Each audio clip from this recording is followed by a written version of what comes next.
All right, and welcome back to another video, another session. And if you caught last time, in case you didn't catch last time's session, we did talk about patience, the importance of patience, and also how life, no matter, what we're doing in life, life is always going to give us opportunities to be patient and to grow in patience. Whether we're parents, whether, it's through business, whatever the case may be, we're always going to have opportunities to be patient and have our patience tested. But today we want to go into, I guess, some more tips on how to develop more patience, since it is such an important skill or a characteristic as we go through life. And so, Dad, well, what advice would you give to people who are wanting to grow in patience? Well, one thing is we need to remember this is that patience is not being stagnating, waiting for some miracle to happen without action. No, patience is actively being engaged. Okay, what you kind of withhold the reward, withhold this satisfaction. So you know that you're gonna get it. Okay, and you will withhold. And that requires a little bit of work.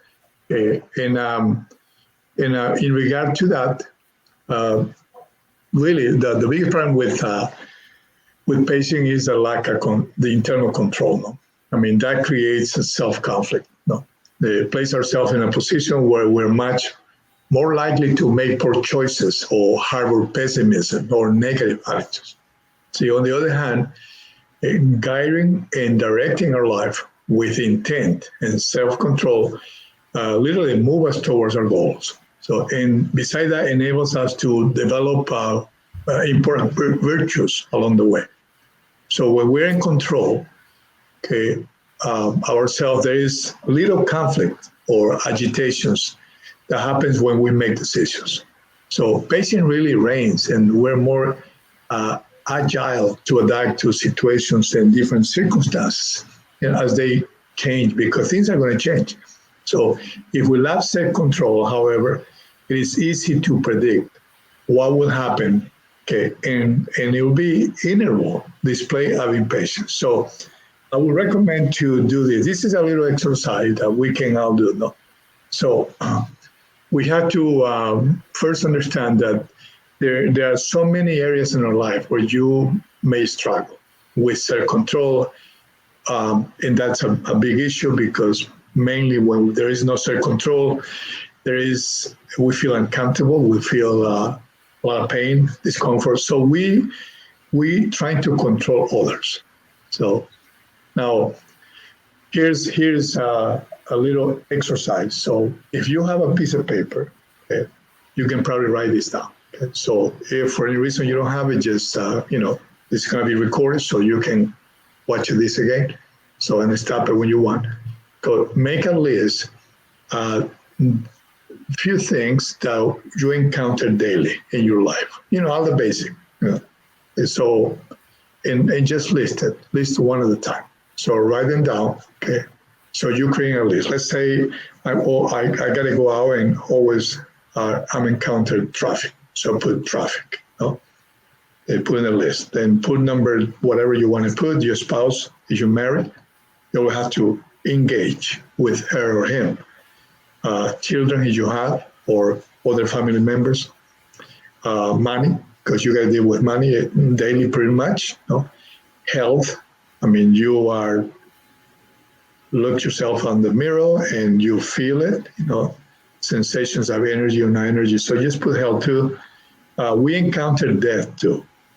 Somebody that we know, or, a family member, somebody is going to pass away sometime in a year, no?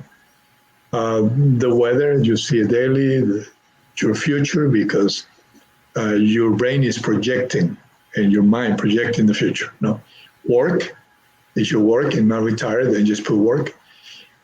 Your professional career. If you're married, just put your in-laws, your father-in-law, mother-in-law, if it's any. Another thing that you encounter is your own behavior. Okay, you encounter your thoughts, so you can write down thoughts.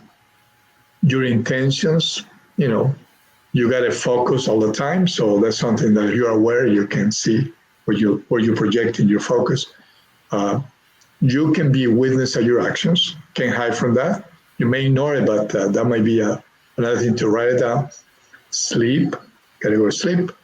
What you eat when you're eating, what you wear, your hygiene, your friends, acquaintances, your behavior too, no? Something that you can see continuously. The news, the belief about others, is something that you map it out, so you need to really understand that too. Other people's beliefs, the house where you live, your room, is clean, not clean, no. Your emotions, the behavior of teenagers, if you have nephews or kids or grandkids, behavior of little children. So you should have a list of probably about 30 items, but you can add anything to this. So now go through the list, okay, and you need to now itemize them. So you're going to give it a number, no, to all these items in a way where you prioritize which one of all these things you think that you actually have full control, okay, or just itemize, or you have control. For example, you will number one to the item on the list for which you have the most control over. No, so that'll be the number one. So, and then you continue, to number them until you assign each one with different numbers, from 1 to whatever thing you list, number 30 in this case, I listed. So again, the number one will be the item you have the most control over. Number 30, the things that you have the least or pretty much no control. So for example, I may place in number one, my thoughts, because that's something that is completely within my control. However, I may place number 30, other people's beliefs, because I don't have control, regardless of who they are, whether they're kids or my in-laws or my spouse. Because this is something completely outside my control. So I'll be the last on the items. So now what you need to do is as you number each items, so write down the top 5 things on your list that you know that you can control. So now this is important that you understand what it is. Now, when you have the 5 things that you control, review and ask yourself, when I control this area of my life, does it bring me peace? Okay. So, or if I have agitation, it could be that I don't have control. So if it's something that brings peace and unity, that's, you have to figure out, no? For example, if every time I think in something and there is a lot of noise and my mind is like a rabbit jumping all over the place. So that means that I don't have control over my thoughts. So I lose something that I could have control, but I don't have control. So if you have that kind of agitation, if my mind is dark, it's always kind of worry, and always kind of having all these conversations that's so pessimist, or I feel like the need to have other people to make me happy, so that you totally lost control of your life. So anyways, so that's an exercise that is very valuable. Make a list of all the things you encounter daily, anything from you going to the store, traffic, spouse, your own thoughts, your own behavior, emotions, okay?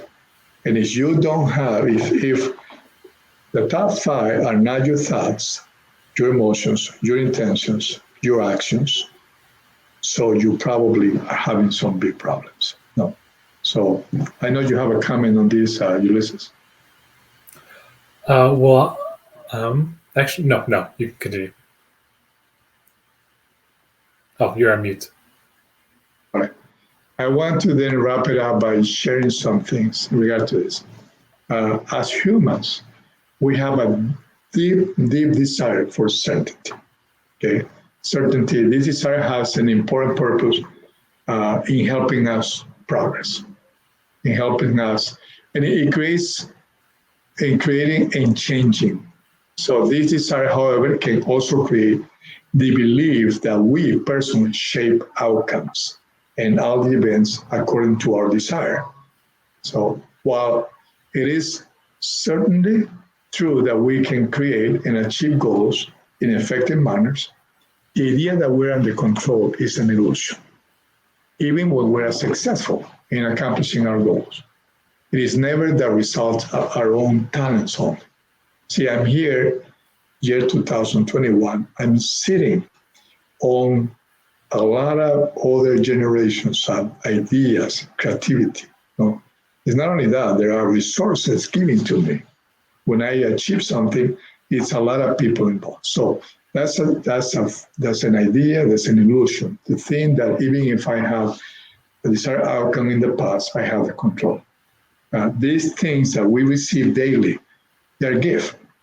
Okay? And we must appreciate it and have an attitude, gratitude for them. Okay?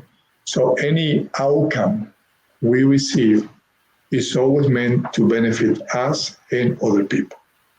So even otherwise, it's going to produce a false, very false sense of confidence, and control that can take us down, really, to a path where we begin to feel that controlling and manipulating others is justifiable because it is productive. So on the contrary, such belief is extremely destructive. The kind of mental state is promoted by our ego. It creates an uphold an image. No, it is based on the assumption that we are superior. It can bring us to that point of superiority. It is based, however, in the very shaky foundation of insecurity.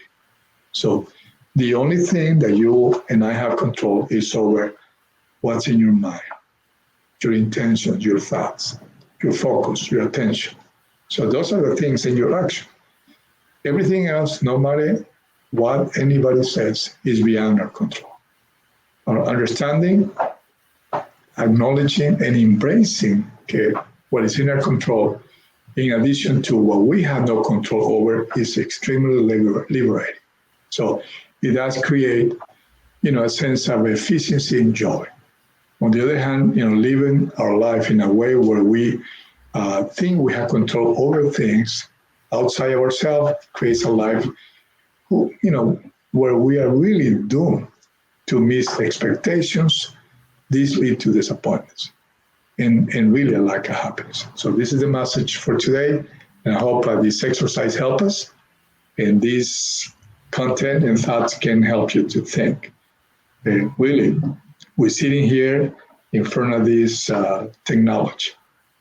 See, even if we pay our bills and buy the computer and, put some efforts and resources to get this going, still, we're sitting here on top of thousands a year contribution from people in the Middle East that were able to come out with physics, mathematics idea, people in the Oriental part of the world, people in this hemisphere, people in South America. We all sitting, on top of the legacy given to us. So we have to be more thoughtful and be grateful of the things that are happening to us day to day.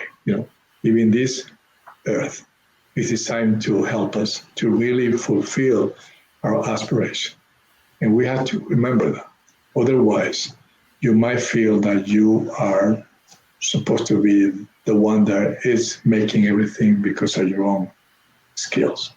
And no doubt that we practice and develop some talents, but we're sitting on top of a lot of millions and millions of people that have been able to help us to get here. So keep that in mind and embrace that truth. Okay. And, I guess as a final thought, I appreciate that how you pointed out that the desire to control outcomes, to control others, it is rooted in insecurity, and that goes along with developing more patience. That as we work on our own insecurities, as we work on our own, mindset, our mental health, that will help to, develop that patience. That'll help to, be more empathetic, be more even kinder to yourself as you do work on goals, on your goals, that that patience that is required is going to make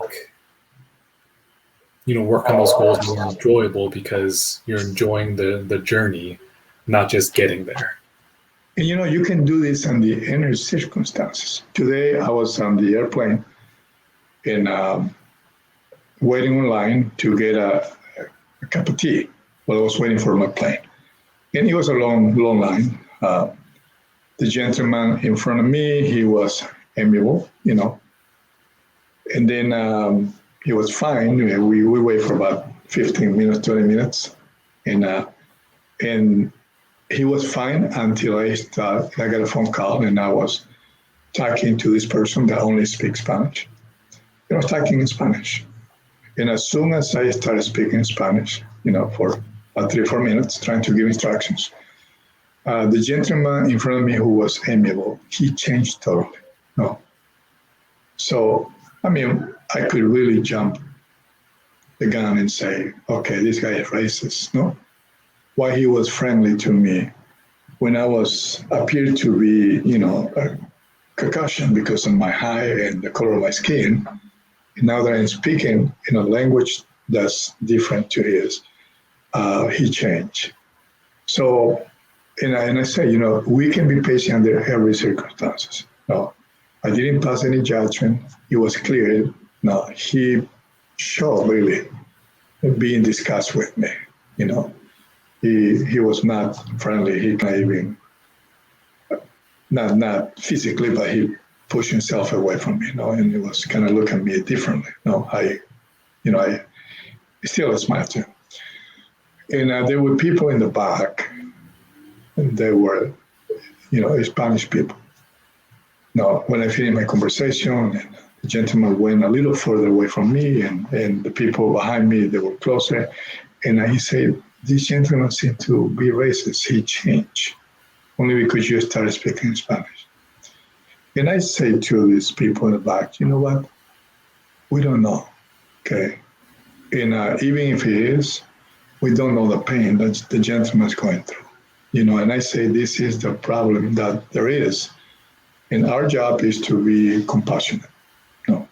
Doesn't mean that you're going to, be like a piece of carpet. No, everybody walks on front of you. No, that you patiently wait, okay? And that creates an impact in the environment.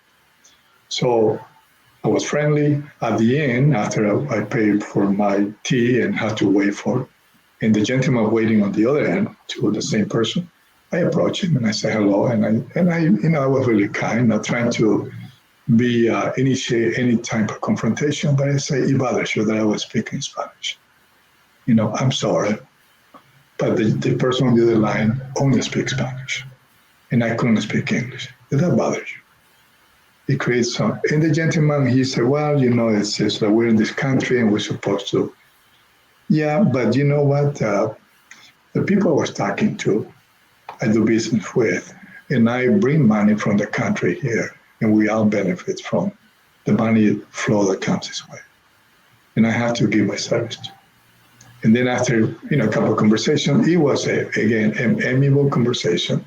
See, I don't think I changed, or I could not change this fellow, but regardless of that, okay, circumstances are not, they don't have to determine, I cannot go out of there and just write a block against this person. Yeah, this has to be denounced, especially if it's something that's a physical danger to anybody, Of course, it has to be denounced so people understand that there is an issue to be solved with humanity. And it's not only here, this is different parts of the world. Okay, in regard to one tribe and another tribe, one group of people in one region of a country against another group of people in a different region of a country. And the only way how we can do this is we do what we can. We firm with what we know is to do, and we don't carry feelings of emotions or disgust. The fellow could have been insulting me by the way how he was presenting himself after, being amiable, but it wasn't really bothering me because, see, I don't need I have the resources to feel good. So there is no dependency on somebody else's actions, no, for me to feel okay. I mean, does that mean that I don't have feelings? Yeah, there is strong, probably a little stress every time anybody does anything that you're not expecting, especially if somebody smiles, then suddenly he becomes totally opposite. But it doesn't have to last. This has to be transient. Okay, when there is an internal peace, there is internal freedom. Okay, literally, your inclinations, you know what they are, and you know how to really put the fire down before it really burns the forest. No, you see the spark, you put it down. So the emotion comes, you know what it is, let it go, understand compassionate what's going on with the other person's mind. Doesn't mean that I have to fix their life. Neither it means that I have to really force him, or carry the pain that this fellow is carrying. No, it means that I can do for myself a favor and for humanity in that setup. No, not because I want to be a super duper star. No, it's just me. I'm gonna take myself everywhere I go. So if I don't know how to deal with these emotions and these thoughts, man, I'm gonna carry this man with me. A few hours later. Why? Maybe even a year later. Yeah, or a year. And you know what? Why? And the sad part is that I'm not carrying the best part of this man. I'm carrying the one part that is creating trouble in him. Okay, because probably this man has many people that love him. Okay, he has many good things that he's doing. Okay, of course, I'm not going to accept, these opinions that are against humanity. Okay, but nevertheless, I don't necessarily have to carry somebody else's issues with me. So I can go to my plane, enjoy the plane, talk to my wife, and I don't have to really be complaining about this man and then use it as a reason to give a talk like now. But anyways, so I'm glad that I'm with you, Ulysses, doing this. And to the audience, hopefully this worth something. Well, I appreciate you sharing that. And I think it goes back to what we said last time and how we start off today. Life is going to give us opportunities to be patient, whether it's at an airport, whether it's, with your kids, whether it's at school. This is a necessary characteristic and trait to develop because, again, you never know when you're going to need patience. That's true. Okay. All right. Well, thank you much. Love you, son. Love you too. Hug for everybody at home and for the audience. Keep watching us. We're trying to, put something new that it may spark and make some changes in.